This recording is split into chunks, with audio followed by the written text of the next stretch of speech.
सुशांत सिंह राजपूत मामले में अपने बयानों को लेकर सुर्खियों में आए बिहार के डीजीपी फिर चर्चा में हैं। इस बार डीजीपी गुप्तेश्वर पांडे, रिया चक्रवर्ती या किसी अन्य पहलुओं को लेकर चर्चा में नहीं है।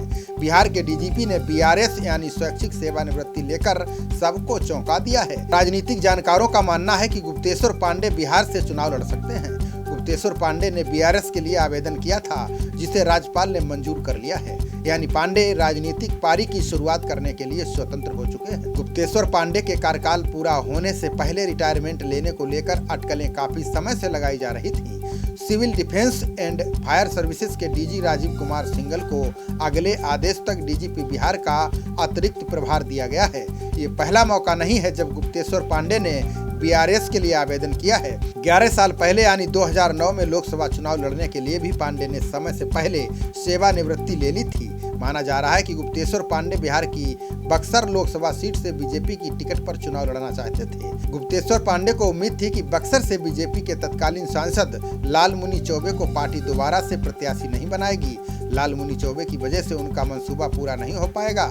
सियासी अरमानों पर पानी फिरने के बाद गुप्तेश्वर पांडे ने दोबारा से नौकरी में वापसी करना ही मुनासिब समझा। गुप्तेश्वर पांडे 1987 बैच के आईपीएस अधिकारी हैं। जनवरी 2019 में नीतीश सरकार ने उन्हें बिहार का डीजीपी बनाया। बतौर डीजीपी उनका कार्यकाल 28 फरवरी 2021 तक था। माना जा रहा था कि वो एनडीए की ओर से उम्मीदवार हो सकते हैं।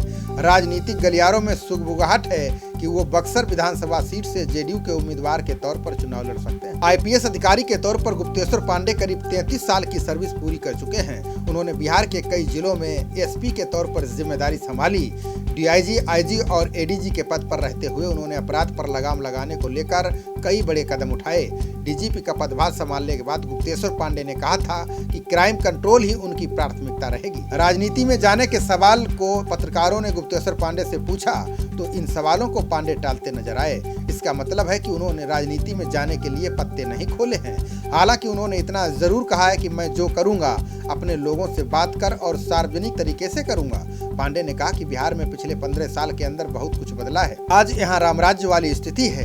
गुप्तेश्वर पांडे ने कहा है कि उनके बीआरएस लेने को सुशांत और रिया चक्रवर्ती केस से जोड़कर नहीं देखा जाना चाहिए। उन्होंने पुलिस की सेवा पूरे निष्ठा के साथ की है। उन्होंने कहा कि सुशांत सिंह राजपूत मामले में जो कुछ हुआ है वो बिहारी अस्मिता से जुड़ा था। गुप्तेश्वर पांडे के बारे में बात करें तो उनका जन्म 1961 में बक्सर जिले के गेरुआबंद गांव में हुआ था।